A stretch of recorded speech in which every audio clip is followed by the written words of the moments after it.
Hi, ஒரு இட்லி தோசைக்கு ஏற்ற மாதிரி ஒரு பருப்பே இல்லாத ஒரு பருப்பு சாம்பார் எப்படி பண்ணுறது பார்ப்போம் வாங்க. பார்த்துருக்கேன் இது பிக்சரில் ஃபஸ்ட்டே எப்படி இருக்குதுன்ட்டு பாருங்கள். செம்மையாக இருந்ததுங்க.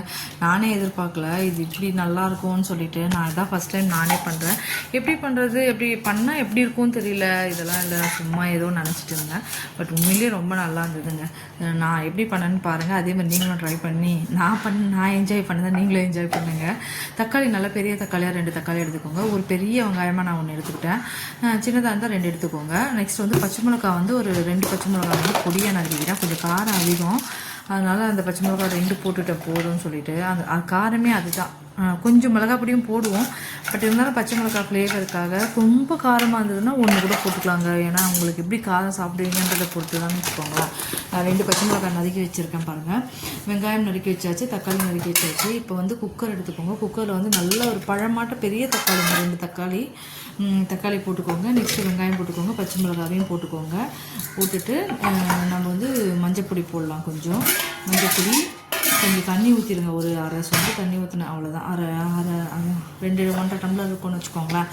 தண்ணியை ஊற்றிட்டு மஞ்சப்பொடி கொஞ்சம் போட்டுக்கோங்க. கொஞ்சமாக குழம்பு மிளகாய் பொடி இருக்கு இல்லையா, அது கொஞ்சமாக போட்டுக்கோங்க. ஒரு அரை ஸ்பூன் போட்டுக்கோங்க, அவ்வளோதான் நான் போட்டேன். போட்டுக்கோங்க. போட்டுட்டு பெருங்காயப்பொடி போட்டுக்கோங்க. கொஞ்சமாக பெருங்காயப்பொடி போட்டுட்டு இப்போ போடனா தாளிப்பில் போடனா தெரியல. மேபி நான் எப்பவுமே பருப்பு மாதிரி போட்டால் எல்லாத்தையும் போட்டுவிட்ருவேன். அது குக்கரில் வச்சு நல்லா வேக விட்டுருங்க. அது நல்லா வேகட்டும். ஒரு 3 விசில் வச்சுட்டு ஆஃப் பண்ணிவிடுங்க. நெக்ஸ்ட்டு ஒரு டீஸ்பூன் 1.5 டீஸ்பூன் வந்து கடலை மாவு எடுத்து நல்லா மிக்ஸ் பண்ணிக்கோங்க. தண்ணியில் கட்டி இல்லாமல், லம்ஸ் இல்லாமல் மிக்ஸ் பண்ணி வச்சுக்கோங்க ஒரு பக்கமாக. குக்கரை ஓப்பன் பண்ணுங்கள். ஓப்பன் பண்ணோன்னே குக்கரில் வந்து தக்காளி, வெங்காயம், பச்சை மிளகாய் இதெல்லாம் வேகட்டும்ட்டு ஒரு 3 விசில் வச்சாலே அது வெந்து போதுங்க. ரொம்ப வந்து நம்ம விசில்ஸ் எல்லாம் அதிகமாக வைக்க வேண்டியதில்லை. இதில் லம்ஸ் இல்லாமல் பார்த்துக்கோங்க. நல்லா கரைச்சிட்டு இப்போ நம்ம அடுப்புலேருந்து அதை இறக்கி நல்லா மத்து வச்சு நல்லா கடைங்க. நல்லா கடைஞ்சிட்டிங்கன்னா நம்ம வெந்து போயிடுது இல்லையா, தக்காளி வெங்காயம் எல்லாமே நல்லா மேஷ் ஆகிடுது. வெந்ததுக்கப்புறமா இப்போ நம்ம அதை மிக்ஸ் பண்ணி வச்சுக்கோம் இல்லையா கடலை மாவு, இதை தூக்கி அந்த சூட்லேயே அதில் ஊற்றிட்டு நல்லா ஒரு கடைஞ்சிட்டு எடுத்து அடுப்பில் வச்சு ஒரு கொதி வரட்டும்னு விட்டுருங்க. ஒரு பக்கம் அது கொதிக்கிட்டோம். இப்போ நான் நல்லா அரைக்கிறேன். ஏன்னா அந்த தக்காளி வெங்காயம் கொஞ்சம் அப்படி திப்பியாக தெரியக்கூடாது இல்லையா, அதனால் இந்த மாவையும் ஊற்றிட்டு நல்லா இந்த சூடு இருக்குது இல்லையா, அதில் நல்லா ஒரு கடைஞ்சிட்டு அடுப்பு மேலே வச்சுருங்க. கொஞ்சம் தண்ணி கூட நிறைய தண்ணி கூட ஊற்றலாங்க. ஏன்னா நம்ம கொஞ்சம் கடலை மாவு ஊற்றுறோன்றதுனால நல்லா திக்னஸ் வருது சாம்பாரில். அடுப்பில் வச்சுட்டு கொஞ்சம் தேவையான அளவு உப்பு போட்டுட்டு நல்லா ஒரு கொதி நல்லா கொதிக்கிட்டோம்னு சொல்லி அந்த பக்கம் எடுத்து வச்சுட்டு திருப்பி ஒரு கடாய் வச்சுக்கோங்க.